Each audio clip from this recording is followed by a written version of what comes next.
We are in bed with books. Thank you for joining us this week. I'm Melissa. And I'm Bethany. If you'd like to find us outside of wherever you're listening from, then you can find us on our website, inbedwithbookspod.com, on Instagram at inbedwithbookspod, and find us on YouTube for video versions of the podcast and bonus episodes. So let's jump right in. I've taken to hiding things underneath my laptop. Yeah, the little thing. I do that yeah. too. All my cords are just back there, like a TV stand. So much mail. I found so much mail under there earlier. I get paper bills still because I'm paranoid. Even though I can see them online, so I never even open the paper bills. I just keep them. I keep them in a pile, in a drawer. But sometimes they end up in a pile underneath my laptop. Yeah. Wherever it fits. It fits. Okay, what are you drinking? I'm drinking Earl Grey tea with almond milk. I go through phases, but Milo's going through a non-cow milk phase. So I'm following that train when I can. Because it's just better on my sinuses. It's fair. I'm a big fan of almond milk. Mm-hmm. Have you ever seen The Good Place? I haven't. Okay. You know the premise though, right? Kind of, yeah. It's like the afterlife, right? Yeah. And there's one part, so part of it is that they're all trying to figure out why they ended up where they ended up. And at one point or another, they're in the bad place, and he's like, am I here? Is it because of the almond milk? Because I read that article about how bad it is being the environment, and I kept drinking almond milk. And I did have this moment because I think I was actually drinking something with almond milk in it at the time that I saw that. Yeah. And I had this moment where I was like, should I not be drinking this? And then I was like, no, it's fine. Just tuck that away for later. No ethical consumption under late capitalism. It's okay.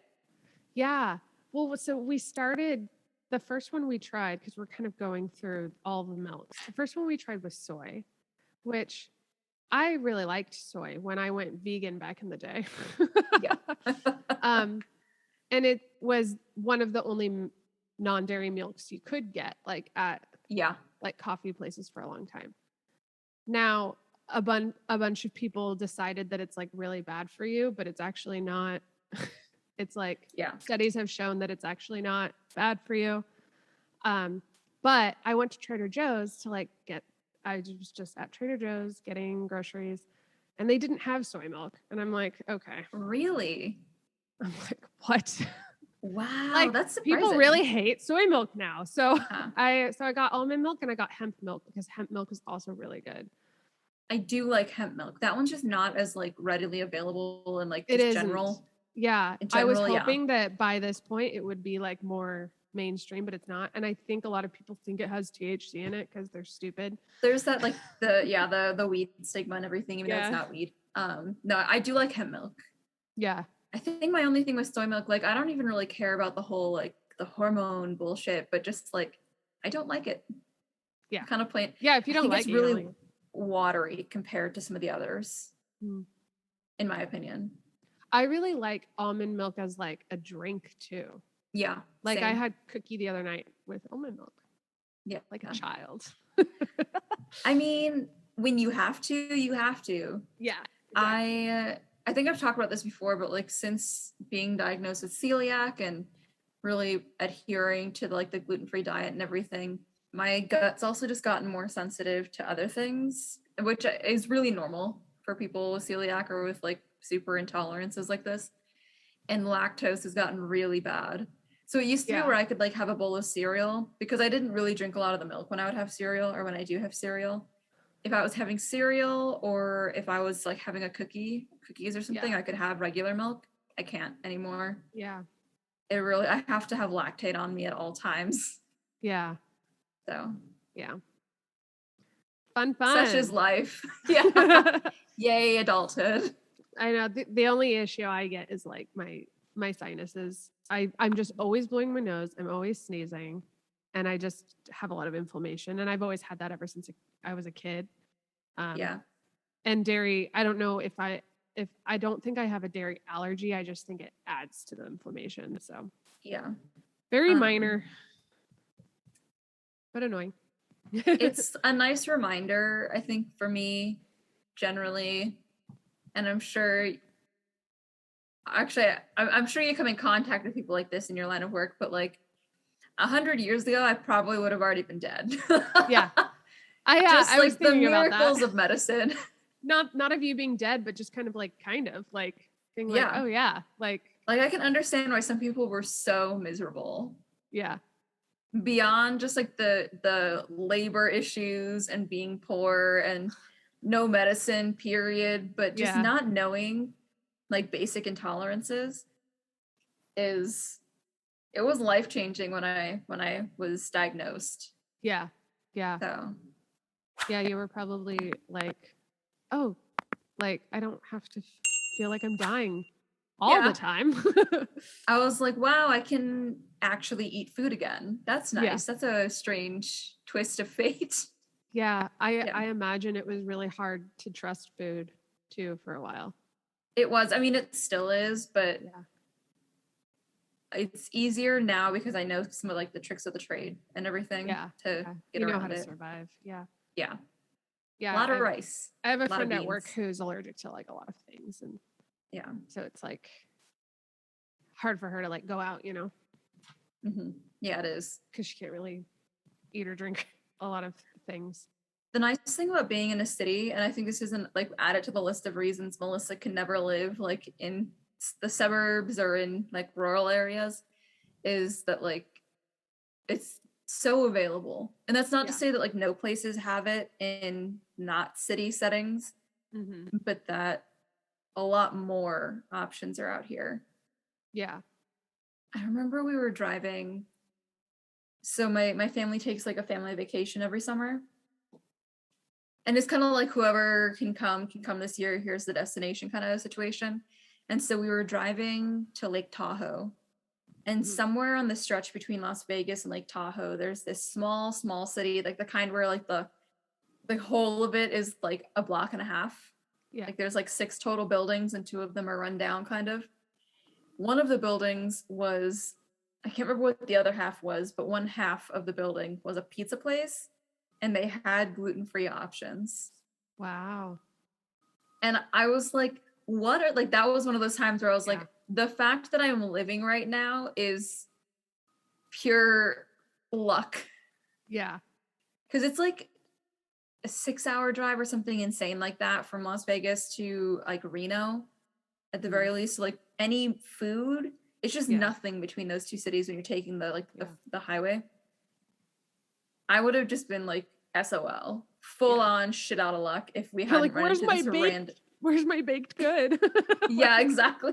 Like, baking. Where is all of the food that I packed for myself? Yeah. My banana. It was a miracle. Yeah.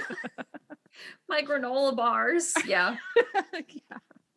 I've become a pro at making myself trail mix by just picking out random things that I enjoy and sticking them in a bag. Yeah. That sounds good. Yep. So my tea. What's your tea? My tea is called Take a Minute. It is from a cute little tea shop in Prescott, Arizona. And it's got, I can't remember what all of it is, but it's got mint in it. And it's like this nice settlement. Oh, it's so nice. It's supposed to be like afternoon tea to help, I don't know, help you vibe after all of the shit at lunch. Yeah. Or something. Yeah. Help you digest, maybe? Yeah, probably a little bit. Which is good because I had cheese earlier. Yeah. I almost grabbed sleepy time tea and I was like, no, we can't do that. No. I fucking like go out after that. It doesn't, I don't have a hard time sleeping anyways, so. That's fair. That's fair. I just keel over and die. I do enjoy sleepy time. Yeah. Sleepy time at least helps my brain chill out. Yeah. My body doesn't have a problem going to sleep. It's my mind. Yeah, the brain. Yeah. All right, what are we reading today? Or what have we read? What have we already read? What are we talking about today? Today we are talking about The Wicked King. Yay. And I am so ready. I'm so hyped. Yeah. This one had a lot of court political intrigue. Like that's literally what it was. Yes. Yeah. Well, it was her navigating everything after all of the shit. All of the assassinations and tricks. All of the death. Yeah. A lot of death. Not nearly as much death in this one. Yeah. I do have the paperback. Nice. Same. But I did also listen to it. Same. I got it from the library on audiobook so that I could like listen to it while I was working and everything. And there was multiple times when I had to like scatter and pause it just to process what just happened. Especially the ending, which I think we should kind of wait to get to. Yeah. Because there was so much court intrigue. Yeah. There was. I'm trying to remember how it began. Or like just like going through like the highlights. Yes, same. So Jude is living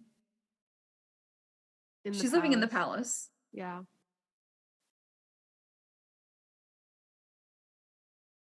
I don't remember the beginning. Like it's so, I guess, bottom heavy. Yeah. Yeah. So she's not talking to Taryn, even though she sees Taryn at one point, and she like laments on the fact that they haven't talked in the 5 months since everything happened. Yeah. A lot of betrayal in this one. Yes, the ghost, Taryn, Maddox. Yeah. Cardan. Yeah. Like she's alone. Yeah. I know. Even like Vivi is alone. So it's not like she's surrounded by like Vivi and Heather's love suddenly. Like Vivi is also like, I also just got dumped. This house is going to get very depressing very quickly. Yeah. It's not going to be a fun time there. No. And this book had a little bit less. I mean, like, I feel like the first book was really fun because you're like, you know, you're kind of getting to know like the code of like the land and like how everything works and the relation. Like, what's weird is everyone was in school the last book. And now we're like ruling the kingdom, like at what are they, like 18? Like yeah. Well, also because they were all at school, it gave everybody an excuse to interact more. Yeah. Yeah, exactly. And it's kind of like the mall in an 80s movie. Like you have to throw it in so they can run into each other. Yeah. And now the only people that she can like run into are other council members who are old as balls. They're like older than dirt. They talk in riddles and they're like super backhanded, and Maddox is just sitting there undermining her, and it's really awkward. Mm-hmm. And then one of the early things that happens. So we go into Cardan, like seated on the throne, hearing petitioners, right? And Locke wants to be master of revels. Fuck Locke. So hard again. Like, I cannot wait to hear or to read the light leaving his eyes. Yeah. But that leads to like Nicasia and Nicasia. So because I listened to it, it's Nicasia. Mm-hmm. And I don't like it. Well, because it just sounds like she's like. I like that it's neither of ours. Like, I do find that funny. It's not that I don't like the way it's pronounced. I think it's that I don't like the way that the reader enunciated it, because it always sounded like Nick Asia. Yeah. Instead of like a flow, you know? Nicasia. Yeah. Yeah, I felt like two distinct words in my brain. Yeah. And it might have just been how jarring it was the first time I heard her say it. Yeah. But like the way that they have Jude and Nicasia interact is by having Nicasia like essentially almost murder Cardan. Mm-hmm. Which goes back to your like, these were kids in school 5 months ago, and suddenly they're like ruling a court and they're like trying to kill people. Even if her attempt wasn't to kill Cardan, like she almost did. Well, and then later, I mean, I think that was I'm wondering if she meant to miss, because later when Jude says like, oh, she's like in love with him.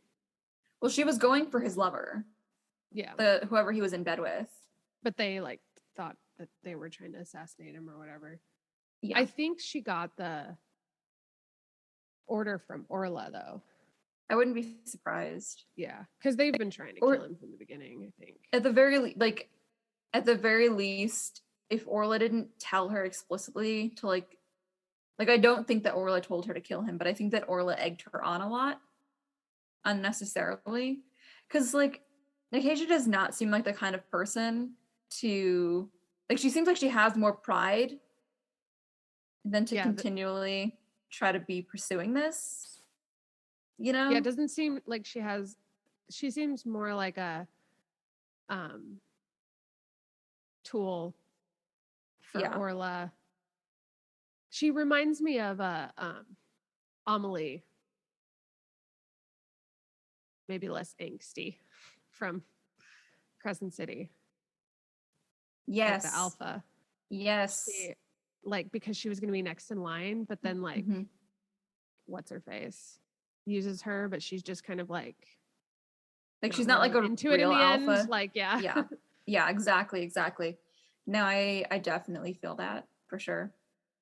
I think I still kind of have hope for her, and maybe that's why Cardan has played his hand the way he has. Mm-hmm. But in this line of thinking, I think if they were to pull Nicasia away from her mom long enough, they'd be able to pull her allegiance a little bit more, and she'll actually help them. Because it's just like Orla's just manipulating a child. But they've, like we just said, like they've proven now suddenly that they're very much not children. Yeah. As inexperienced as they may be. Mm-hmm. So. Yeah, I think. Yeah, so Locke, though, the voice that she gave Locke, though, was really smarmy. It was. It really fit. I'm curious to maybe listen to parts of the first one to hear how he would have sounded before he did his shit. Yeah, that's what I was thinking that too. Like, what did he sound like in the first one? Yeah. So let me talk about Cardan for a minute, because he seemed to be very absent. Like, he's always kind of emotionally absent because he's a fairy and he can't. Yeah. He doesn't want to tell Jude how he feels, so he doesn't say anything. His pride and bullshit, yeah. Yeah. But I felt like that was a little, like, I feel like I remember like walking down the street listening to it and being like, every interaction Jude has is like in this like filter of like what she's trying to do. Yeah. She has no like she has like no emotion about relations. She only has just like this like bodily desire, right? For like Cardan, that she doesn't really know what to do with. And so it's just like, I was hoping to see a little bit more like of that kind of get cracked a little bit, but she's like more intense in this one. Yes. Like, I really actually liked that. Yeah. And I think what I like as a byproduct of that is that we get a lot of her thought process more in this one. I love surprises and I love plot twists and everything. Yeah. And the big one at the end of book 1 with her was great. Did not see it coming, right? But I also really enjoy her trying to work out all of the little tricks that she thinks they're playing. My favorite at the very beginning was with Mama Maro, who was like trying to offer that gift, and she steps in and she's like, actually no, we are not going to be taking any gifts today. We will only be taking what you freely offer. And then he's like, okay, fess up, like what were you going to do? And she's like, well, I would have had you marry myself or my daughter. The fact that he's lived there his entire life, he is like a fae, and he didn't see it coming, is actually hilarious. Yeah. There was a moment, because they talk about the way that the land is changing. And there was a moment where I was like, what if it's actually Jude that it's connecting to? Yeah. I mean, it's not, because at the very end, he makes a new island, right? But she's affecting him. Exactly. So I was like, is it because of her? Is it actually, like, do they think it's Cardan that's like changing the land, but it's actually her? I don't think it is anymore. Right. But she's sometimes more fairy than he is. Yeah. I like that conversation that they have too, where she's like, I've had to, like, I know fairy better than you do because I've had to learn how to live with it. Like, it's kind of this interesting contrast, like understanding the differences to understand how to work with them better. So it's almost like she orchestrating this coup or whatever really couldn't be done any other way. And that's what I kind of love about this, is that she's not fairy, but she's able to finagle fairy like better than anyone. Yeah. And that seems to be kind of her driving force. The thing that gets me in a good way is that, like, they all know she can lie, and she still gets away with half this shit. Yeah. Like, Baelkin, when they meet to get the antidote and everything, I didn't expect her to have like emptied it and all of that jazz. It was a good little twist for her. But he's so surprised, and I'm like, why are you surprised? You just found out that she wasn't glamored at all. Yeah. And you're suddenly surprised again? You should be like, what else does she have up her sleeve? Like, exactly. You should be like, expecting it by this point. They're so easily fooled. Yes. Yeah. I love that. And I think that does go back to, like, they like know the rules, but she gets it. Yeah. In a much better way. She knows how to work within the rules to get what she wants. And her being a human is an advantage. Yeah. Yeah. Speaking of being a human in Alfheim, I would like to talk briefly about Vivi and Heather. As that was happening, and you know what I'm talking about, when Heather gets, I guess, like jinxed or whatever, and she starts turning into a cat. And Vivi's response is to like glamour her to forget. And I fully support Heather leaving her for that. Well, and Jude was definitely against it. Yeah. Like, she was like, she will remember, like, she will remember, like, in her like bones, but she won't know why. Yeah. It reminded me one of like sexual assault victims will sometimes, like, they won't remember what happened, right? Yeah. For one reason or another, whether it was like drugs, consensually or non-consensually taken, alcohol, whatever. But they'll still know that something happened. Yeah, it's imprinted in their body. Yeah, like the body remembers. Like, it reminded me a lot of that, which is why as Vivi was doing it, I was like, this is a bad call. Like a very, very bad call on her part. She's so nonchalant about it.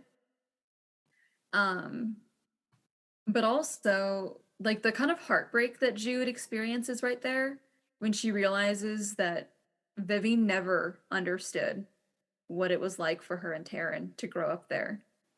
Mm-hmm. She thinks like she can just make her forget this pain. Yeah, I was kind of upset with Vivi about that. Yeah. Like, I didn't like how unprepared she let Heather be. Like, she kind of lives in this ignorance. Not only because she like grew up mostly in the human world, but because she is Fae. Yeah. She doesn't have the same disadvantages as human. So she doesn't even bodily understand. And like even Jude was just like, she didn't know that we were struggling, like Taryn and I. So yeah. Like Vivi hung out with the princes and the princesses. Yeah. Well, they were also harassing Jude and Taryn. Not at the same time, but like at the same periods of their lives. Yeah. And so for her to just be so willfully ignorant of that was really, really frustrating for me. Yeah. And I also think it means that Jude will not survive long with Vivi. She will find a very quick way back.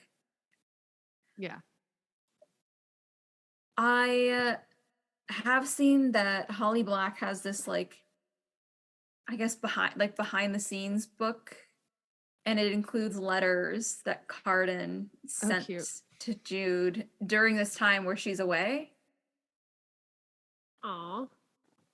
About like, come back, your pardon, please come back. And then one of the letters is just like her name over and over and over again. Yeah. So I am tempted to buy that in the interim before we read the next one, just to hold myself over. I know.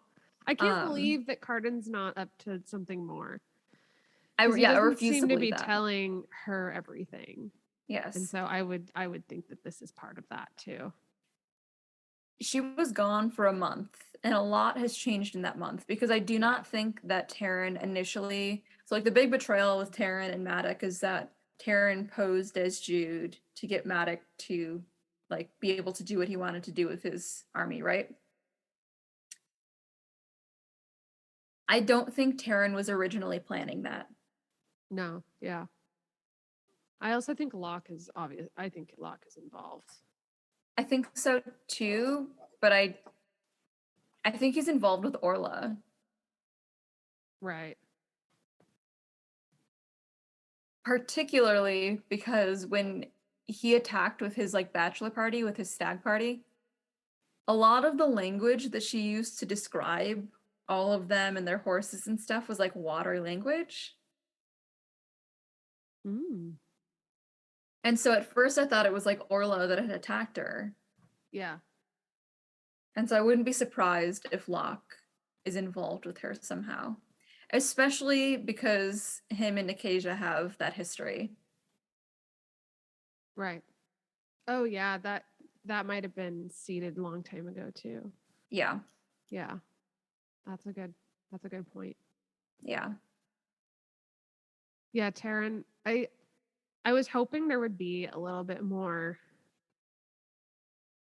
like amend between them, but that never really happened, because it seemed to feel like it was going to.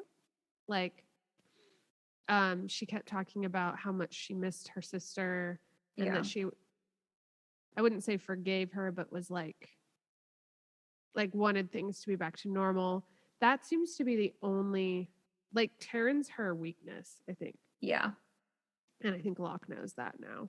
Yeah. I feel like Locke knows that. And so I think there was just a lot of like those little moments where Jude was a little bit more vulnerable with Taryn, that I was hoping that would be like there was definitely like a thread of that, and I was hoping that it would just kind of like, but I don't think it's going to happen yet. If Taryn is working with Maddox, I wouldn't be surprised if she's getting ready to like turncoat on Maddox to be like to help Jude. Yeah. Because she's not the what is it, like the planner, the plotter. She's not a schemer, yeah. Yeah, she's not a schemer. And if there's one thing that Maddox knows how to do, it's like how to underestimate them. Yeah. And I'm just generally surprised that he would work with her like that. But I also, because she made the comment early on where she was like, you're Maddox's favorite daughter. When they were first talking again, right? And so I feel like she doesn't really have any qualms about also betraying Maddox. Because the same way, even though they had that like big fight over Locke and everything, I would like to think that Taryn will realize who her ally has always been. Yeah. Which is Jude. Yeah. Yeah. I feel like Taryn needs to make that move. Yeah. Yes. She definitely does. Especially given the circumstances, like Jude, in my opinion, has fixed. She didn't even have anything that she necessarily needed to apologize for in the first place. And so at the very beginning when she was like, if I just go, I don't want to apologize because what do I apologize for? What did I do wrong? Yeah. And I agree with her. You know what I mean? Yeah. And so at this point, this better be one really, really convoluted way for Taryn to apologize. Like one very big apology gift. Yeah. So. Yeah, I think Taryn needs to explain. Yeah. It's just like we just need something from her because we're not getting anything. She's just a puppet. Yeah. You know? Yeah. It's kind of frustrating. It is. Because I want them to have like a happy sisterly ending, you know? Same. And I think especially because I think that's in the cards, and I think that's what this these books are partly about. So, agreed. That element of family also. I loved her duel scene with Belkin. Belkin, yeah. Because there's one point. Well, this is something I liked in book 1 too, is that all of the Faerie people call Maddox her dad. Yeah. Like they all recognize him as her father, which means he recognizes her as his daughter. I love that. Even if tensions, like familial tensions, are a little high right now. But the moment Belkin called her a coward, he lost. He absolutely lost that battle. Because said she was a coward like her father, because yes, he was egging her on, but then he also reminded her who her dad was. And she suddenly went back into scheming mode, and she's like, all right, I can do this.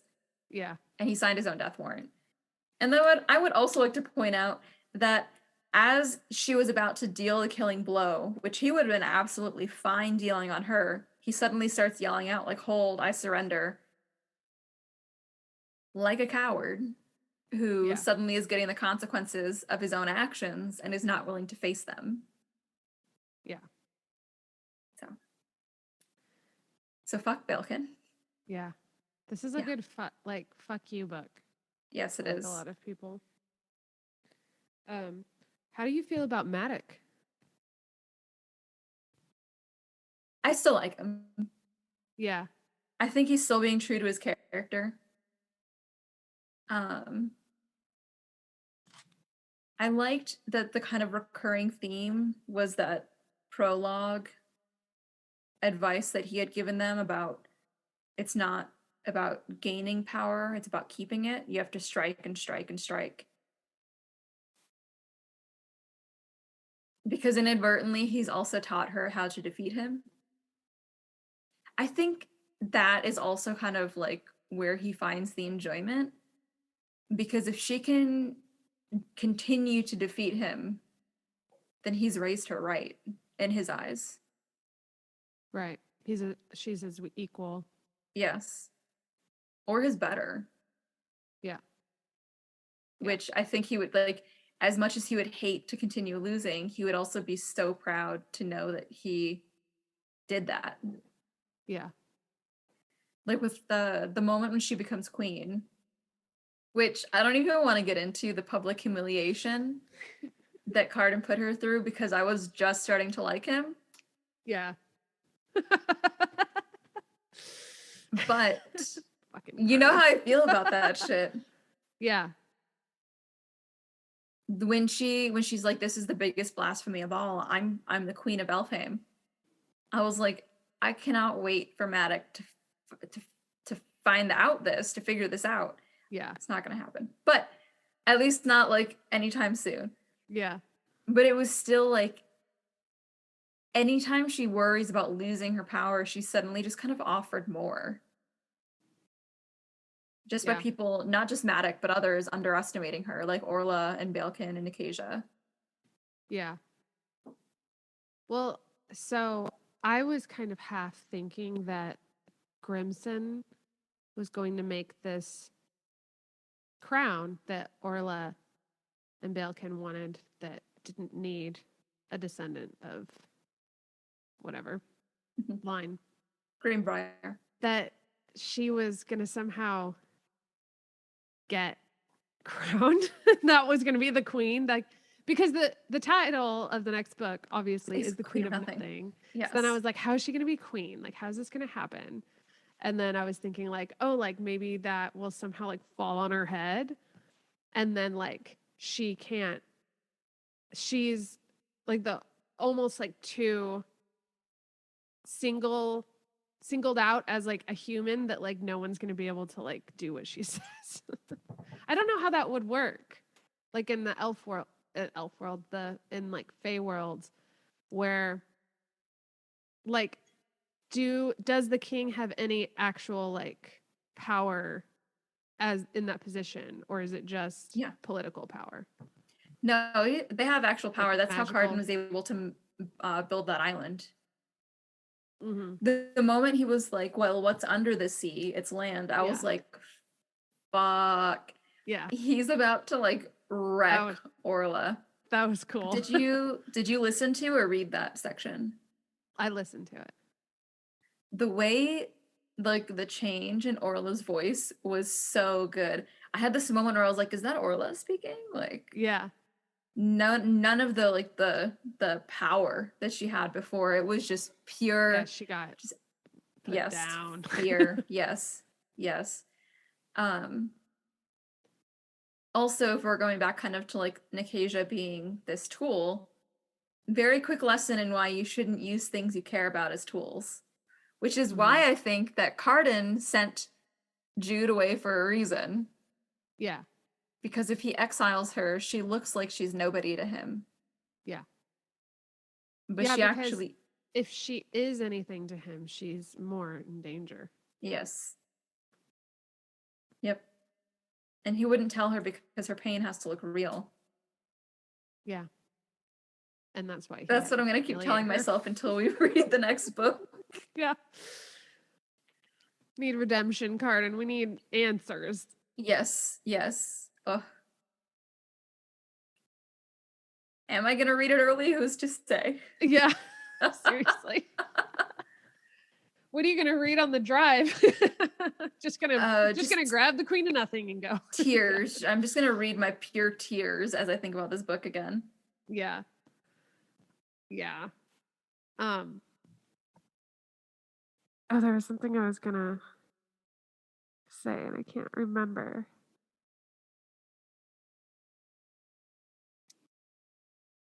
It'll come. Okay. Was it about Cardan? It might. Oh, yeah. It was like, okay. I remember their consummation. That was like 2 sentences. Yes. I was like, this is okay. Cause you know how the first book, you're like, you get it. Like they're warming up. I think we're solidly in PG-13 with this book. That's okay. It's closed door. That's okay. Yeah. Yeah. But I still like their dynamic a lot. Like I like this, like they hate each other and their like kiss is so drowning. And what does he say? Kiss me until you're sick of it or something like that. Kiss me until I'm sick of it. Yeah. That's what he says. Yeah. I feel like the reason they hate their feelings for each other so much is because both of them don't like feeling powerless, and they feel powerless under those feelings, you know? Yeah. Yeah. I will say I did like Cardan's story when he started opening up. Yeah. Later. Like that was interesting because that's like the whole bully story, right? Yep.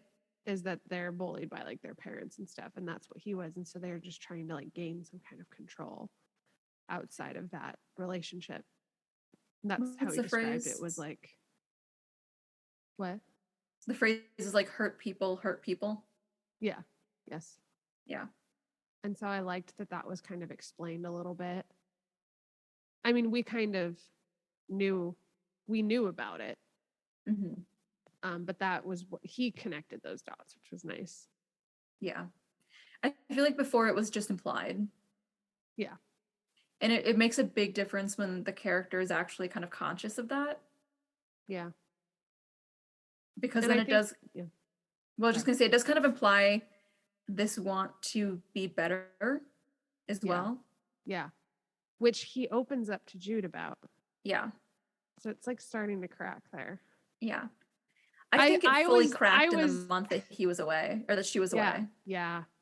Yeah. I was hungry for that in the book. You know me. Like I'm just like, give me some feelings. Well, I was too, because I want to like Cardan, and I like him. Yeah. I do like him now. I don't trust him, but I like him. Because I need to see that he's not just this teenage bully. Yeah. And I do feel like we did see another side of him too at the end, when he's like, what is under the sea? Land. That was fucking whoa. Yeah. That was all the sex we got. Of power. Yep, that was sex. Yeah, that was sex for sure. I do like that, even though it is like kind of closed door between them, the consummation when she's like, we just fell asleep with our like bodies entwined. Such a cute classic phrasing and image. Yeah. Especially, I think, because it's like post the wedding. Yeah. Makes it so much sweeter. Yeah. I also like when she climbs the side of the cat palace or whatever, and then gets through, and then she puts her hand over his mouth, right? And then he realizes who she is, and then literally just like pulls her into bed. Before, like he's just like half asleep. That's just his response. Yeah. So he's got this kind of like, and that's after she got back from Orla's court, right? Yeah, she I think she stopped at Hollow Hall. Yeah. So how many times do you think he thought about her being there in the month that she was gone? Yeah. For him just to nonchalantly pull her into bed with him. Okay, I gotta stop myself. Oh. I love.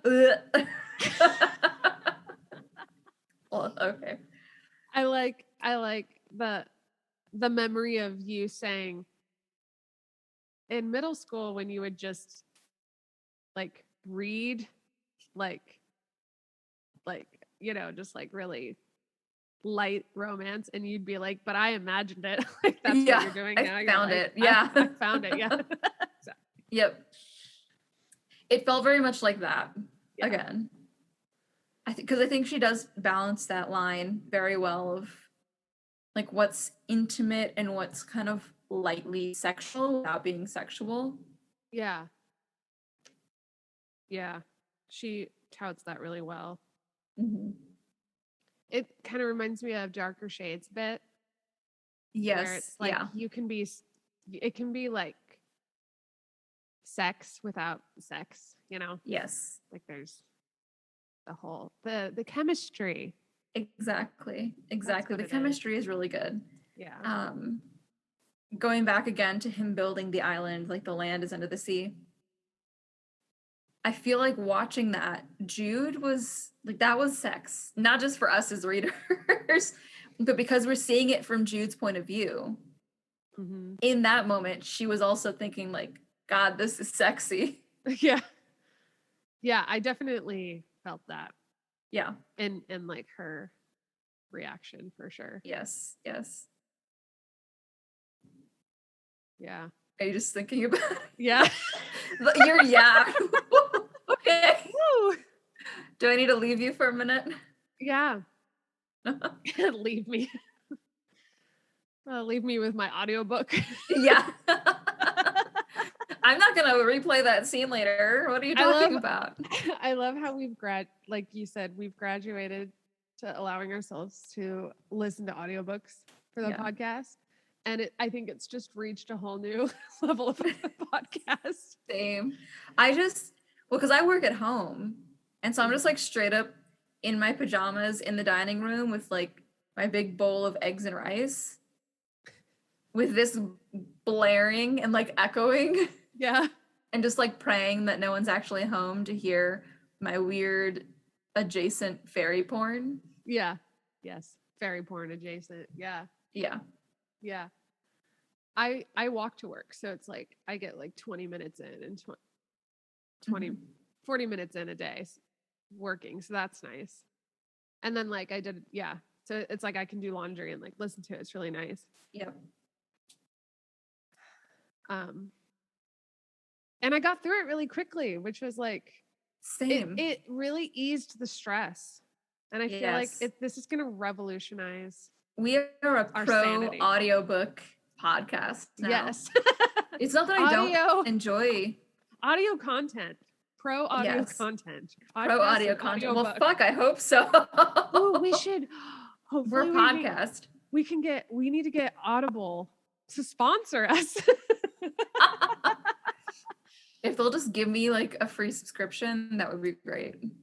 Yeah, like use promo code Fairy Smut or something like that. Yeah. Not Fairy Smut. Fairy Smut adjacent. Promo code fuck me Cardan. Yes. None of these codes are real. Please don't use them. Yeah, no, don't use them. Promo code IBWB pod. Promo code Future. embed. Yeah, that's a good one. In bed. I wonder if anyone has that. Embed pod. Yeah. Yeah. My dream someday is that you'll move here and then we can just have the podcast in bed. Yes. We can record it in bed. Wouldn't that be fun? If we were to do that, we should do like the finale because we always drink for the finales. Mm-hmm. Do the finale and just get progressively drunker. Yeah. Halfway through, we do our night care, like our skincare routines, and then we just pass out by the end. Yeah, that'd be so cute. Just full on pass out on the recording. Yeah. It will be on Twitch. And people will be like, "Are you still there?" Yeah, like, are you? It's been going for 24 hours. We're just asleep and drunk. I would totally sleep for 24 hours. I've done it. Really? Yeah. Like 24 hours straight? When I came back from Cyprus, because I had been like, I was there for a dig. So, I mean, my body was tired. Yeah. In the sun, double tired, 9-hour difference, triple tired. I came back, fell asleep when we got back from, maybe it wasn't like exactly 24 hours, but we got back from the airport in the evening. I kind of just like threw my bag, went to bed. My mom said goodbye in the morning so she could go to work. I went back to sleep and I woke up and she was like, "What do you want for dinner?" Yeah. Wow. Yeah. Crazy. Yeah. I felt really great after.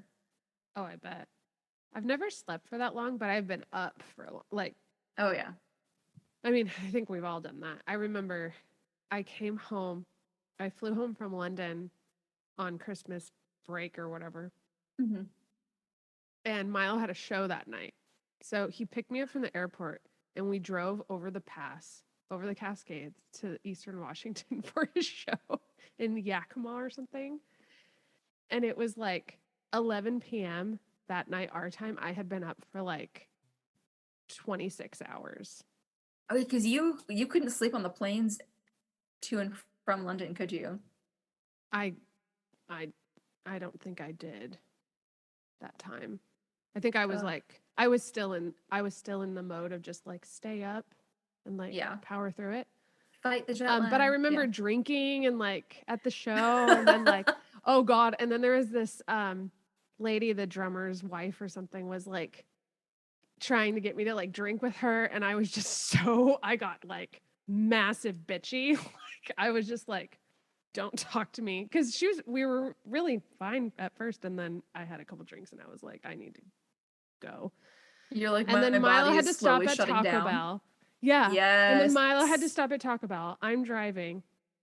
And he's like, what do you want? And I'm like, I don't want anything. And he's like, what do you want? I'm like, I don't want anything. Like, I was so angry. I was just so tired. I had no patience. And we went back to the hotel, like, get me home. I just want to sleep. Anyway, that was a scary Bethany. Tired anybody is scary. Yeah. Tired Bethany, I don't want to see. No, you don't. I don't want to be on the receiving end of tired Bethany. Let me just say that. I'm not very scary. But when I am scary, I'm scary. There's a lot of buildup, a lot that has to get out at once. Yeah. It doesn't have very many opportunities to get out. Yeah. On the subject of like sleep deprivation and too much sleep, the period in Orla's court, mm-hmm. when we come out and we find out it's been a month, yeah, it feels, because we only get Jude's point of view, it's very, I guess, like, it is blindsiding. mm-hmm. But also because so much could have happened. And so it's really only like a few days tops, I think, from when she gets back to the end of the book, right? Mm-hmm.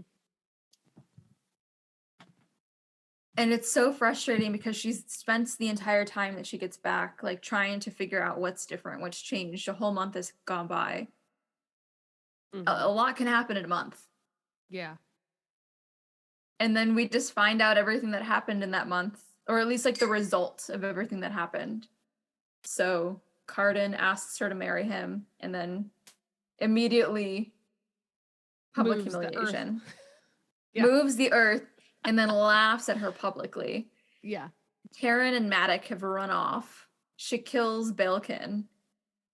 The Court of Shadows no longer exists because at the same time that the ghost was betraying her, he was blowing up their entire stronghold, which I'm also so sad that it like also caved in where Queen Mab's bones were. Remains. Yeah, her bones are, which is just painful. Yeah. And extremely disrespectful. But I do have a question about that. Kind of briefly, could the ghost lie? He was human, part human, but could he lie? That's right. In the last book, she had a conversation with him where they were talking about that. And it made me wonder in the last book, like, what else he can and can't do. So that's very unclear. So yes, we don't know. He might be able to lie. Confirmed now that he can lie. Yeah, we did not know before. Yeah. Yeah. But I think the question of he's half human was like kind of left that open ended. Yeah. And yeah. I'm inclined to think that he's probably less than half human.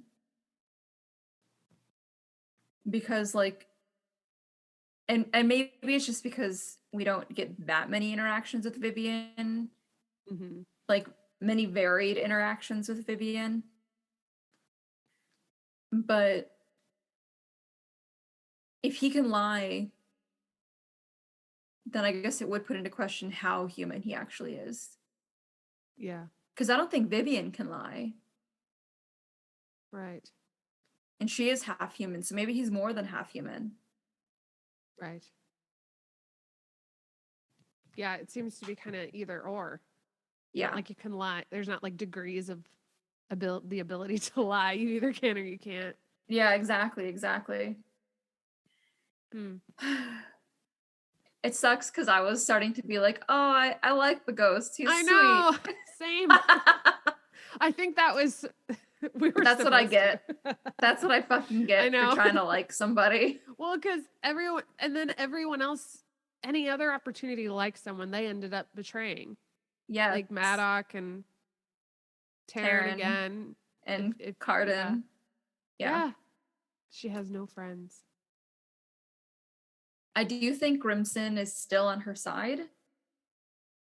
I'm inclined to think that Grimson would more willingly pledge his allegiance to her. Because they keep talking about how he doesn't want to, like, be tied to somebody else is going to be fickle and cast off, right? Right. Have to go through all of that again. Yeah. So I feel like maybe because she's been exiled, if she finagles her way back, that's pretty badass. Yeah. That shows you've got cojones. Yeah. I feel like too with like trilogy books, it's like, because as we know from Crescent City, you may think that the next book is going to have a character heavily involved and then they're not. Like they just introduce a different character for the new plot because each book is kind of has to be its own like little package. And so as much as I want to be like, oh, I want to see what Grimson does in the next book, he's probably not going to be in it at all. Like I think he will be, just at the very least, because like Orla, now that Balekin's dead, Orla's options are very limited. I have no doubt that she's still going to try something. Yeah. Especially now that like Cardan has very explicitly threatened her and her court. Yeah. And Nicassia's staying. On land, so there's still going to. I mean, she's pretty much just a prisoner of war. Yeah. Like at face value, that's yes, exactly. A ward of war. Yes. It does feel kind of out of character, I guess, for Jude to be jealous of that. Because all evidence points to Cardan not liking Nicasia.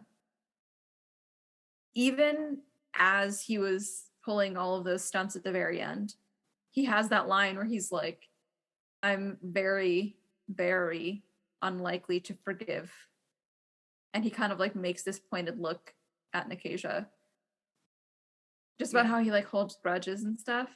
Yeah. And I feel like that alone should be some indication to Jude that like the wheels are turning for him. He had to go a month doing things on his own. He's learned a thing or two. Yeah. So I wonder if she is envious of like her, I don't want to say what am I trying to say? Her not role, but her title. Not necessarily her title, but like her role or ability to be a suitor. I think there's a part of her that like wants that because she's human. She's had to like work her ass off to be this close to the king. Like, going back to with like Maddox lesson, like earned power that you fight for is really hard to keep. Nicasia just has it. She doesn't have to fight to keep it, you know? Yeah, that's true. Like, yeah, sometimes she has to like fight to defend it, but if someone were to take her power, she's still a princess of the sea. Yeah. So yeah, I can understand that.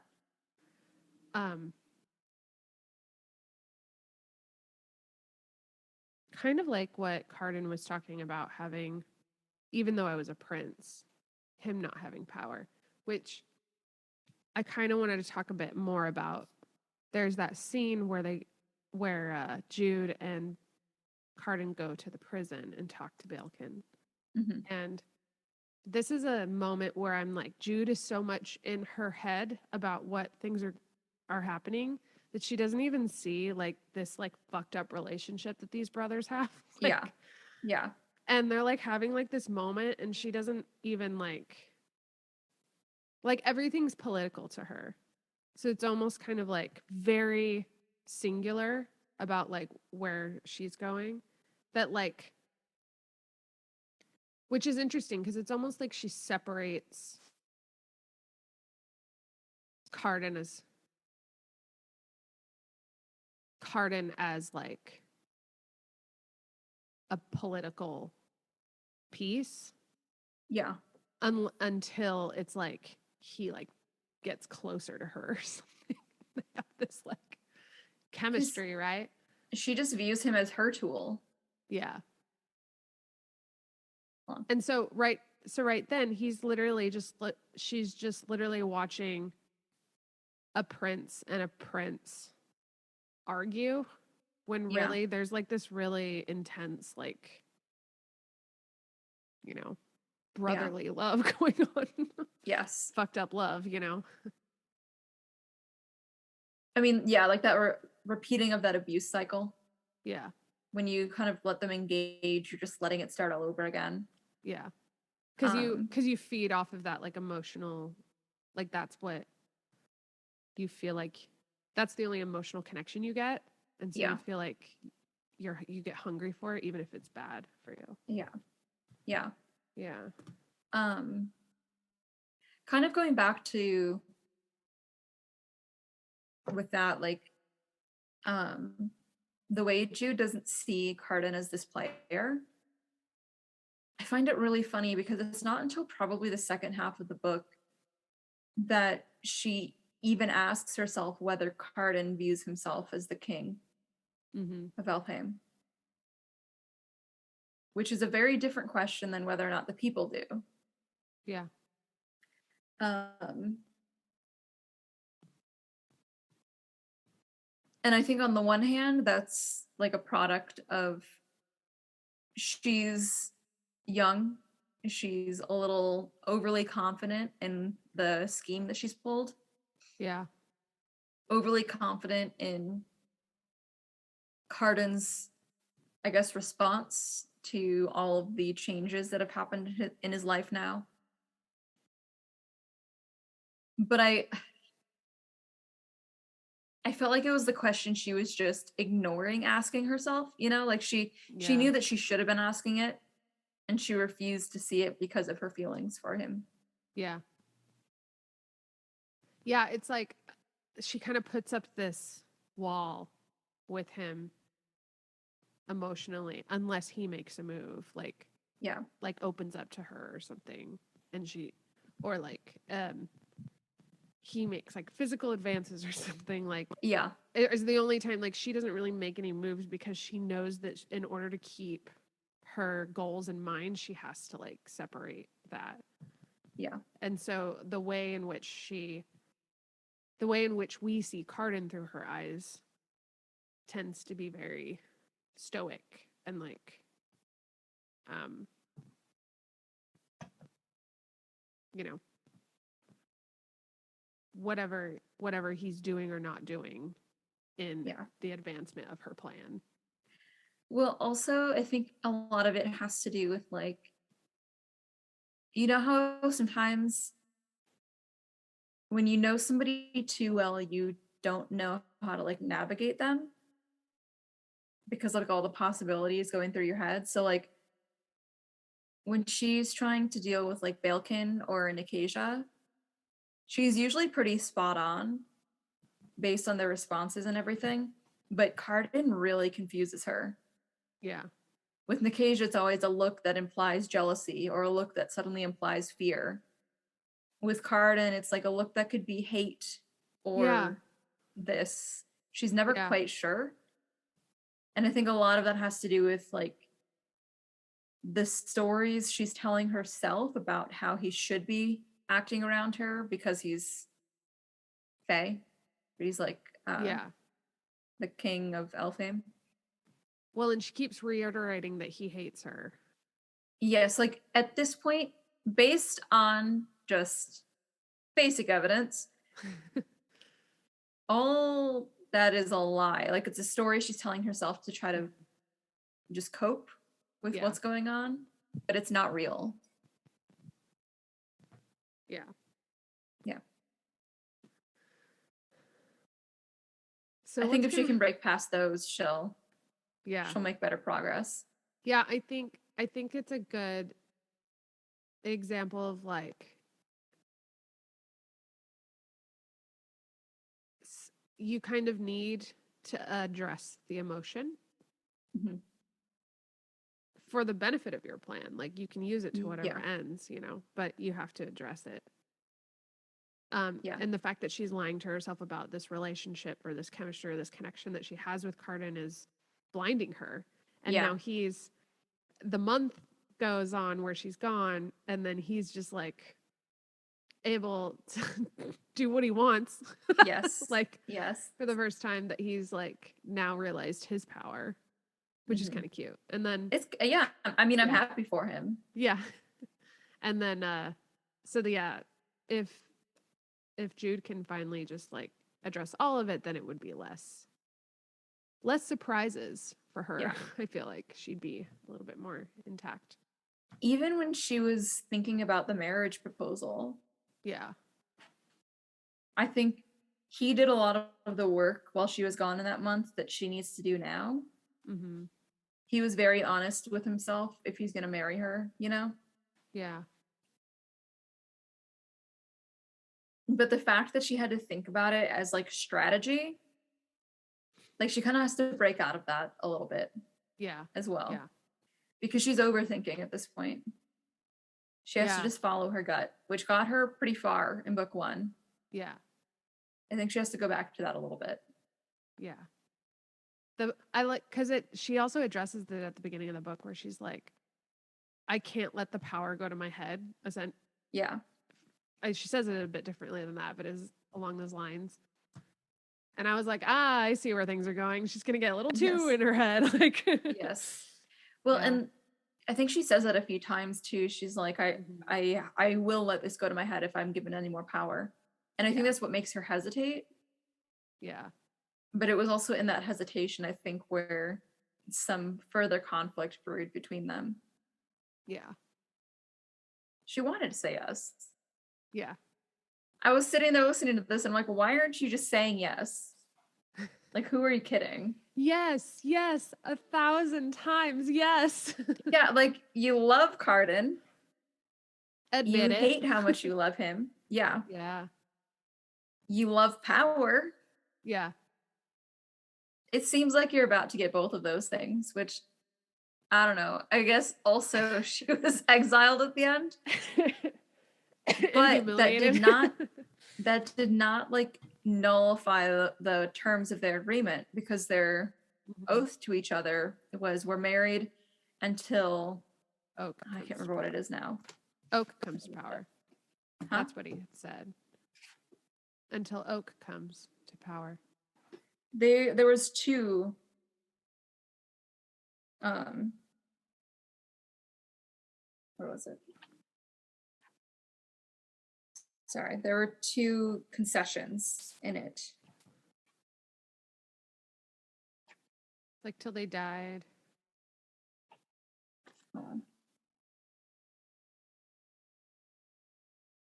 Okay, so I, Jude Duarte, take Cardan, High King of Elfhame, to be my husband. Let us be wed until we don't want to be, and the crown has passed from our hands.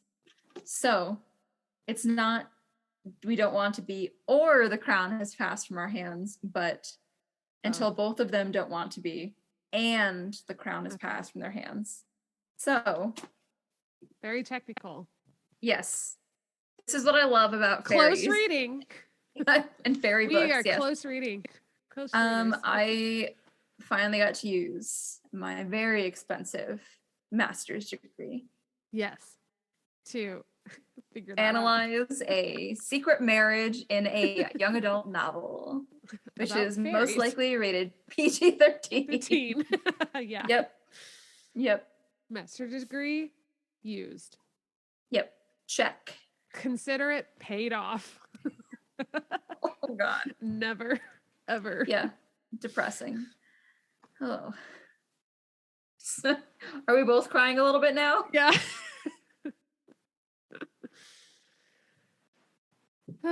Okay.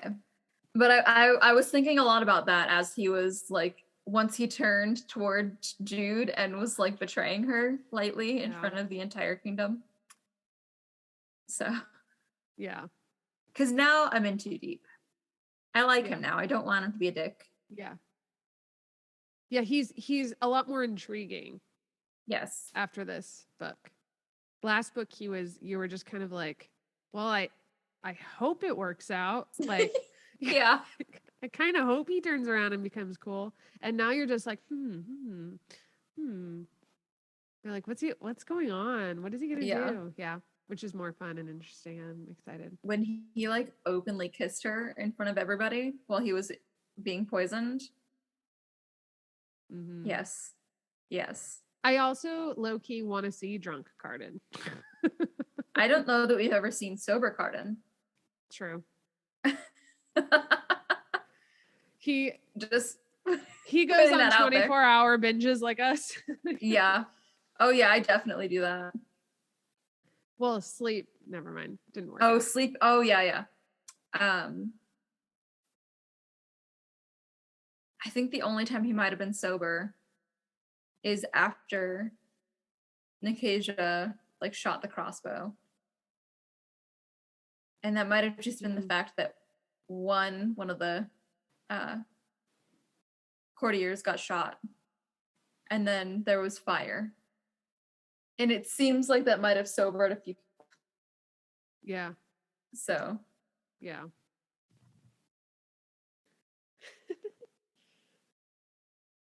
Okay. So what are we takeaways? Last thoughts.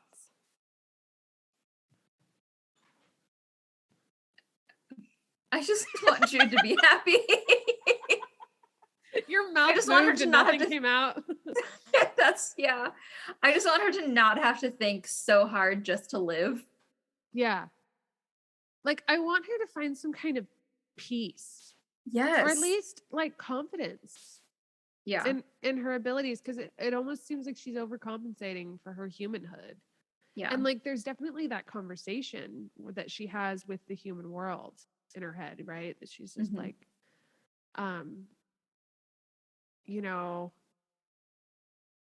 just like, oh, like there's kind of that moment where she's like made to kind of consider going back to the human world and like what that's like. And it's just like she's fighting so hard. Yeah, there's a lot of paranoia. Yeah. And I think that came out a lot as she stopped like we were talking about, like listening to her gut and was just straight up trying to scheme 24/7. And I think that's the major difference between her and Matic, is that he's not paranoid. He's very sure in his abilities to navigate situations that rise up. Yeah. She is not yet. I think it's that like Matic has managed to learn how to like be confident in his ability to adapt to things. Like he knows what he has control over and he knows what he does not have control over, or like has power over, and what he doesn't have power over, and how to work with that. Yeah. Whereas she at the very end is just like trying to have all of the power. Yeah. And when you try to control everything, it just doesn't work out. No. Because you can't. There's no way to do it. Yeah. She has her too many eggs in her basket. She put all her eggs in one basket. I was gonna say she has too many. She doesn't have enough eggs in her bat. I don't know what You I mean was there's saying. too many cooks in the kitchen? Yeah, something like that. And all of her eggs in one basket. I was gonna say something like there's too many baskets for her eggs. That just didn't like pan out. I'm my mother. This is my mother coming out right now. I mean, we all do it wrong. But everyone knows what she's talking about. You just you pieced it together wrong. by context. Yeah. Yeah. I think I get the gist of what you mean. Yes.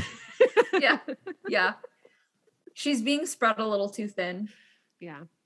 By all of her endeavors. She needs to focus on her strengths. Yeah. And trust in people. Mm-hmm. Which is hard to do in her situation. Which I don't really blame her for. Yes. Like, I think that's part of her journey right now is learning to trust people. I think that's the next level, Jude. Yes. Yeah. Mm-hmm. Yeah, I would agree with that. I'm kind of, I feel like we've yet to see it all from Jude. Agreed. Yeah. Agreed. Do you have any hopes and dreams for book 3? Hopes and dreams for book 3. I want Locke dead. Same. And I kind of want Oak on the throne. I kind of want that to happen. I think it'd be cute. I feel like there's going to be some time passing so that he'll be a little bit older. Yeah. Yeah. Because she's going to have to take time. She keeps playing like too fast. Mm-hmm. She needs to learn how to play the long game a little bit. Yeah. Yeah. She's calmed the fuck down. Yes. Yeah. Cool. Yeah. I was going to say, my first thought was when I was like, what are my hopes for book 3 is just Locke's head on a spike. Yep. I want him to be like eaten by sea monsters. Yeah, I want it to be a very undignified death. Yes. Yeah. Oh well. I'm totally moral. Yeah. Okay. All right. Until next week. Happy reading. Happy reading. Bye. Bye. Is it like you just repeat me? You just say what I say. I know. Well, because the last time I didn't, you paused and you made it really awkward. Do we want to try that again? Because I was like holding in a laugh the whole time. No, I know, and I went for it. So, okay. Hold on. All right. So say, until next time, beat, and then just say happy reading, and I'll say happy reading after you. Okay, thank you. Yeah. Until next time, happy reading. Happy reading. Bye. Bye.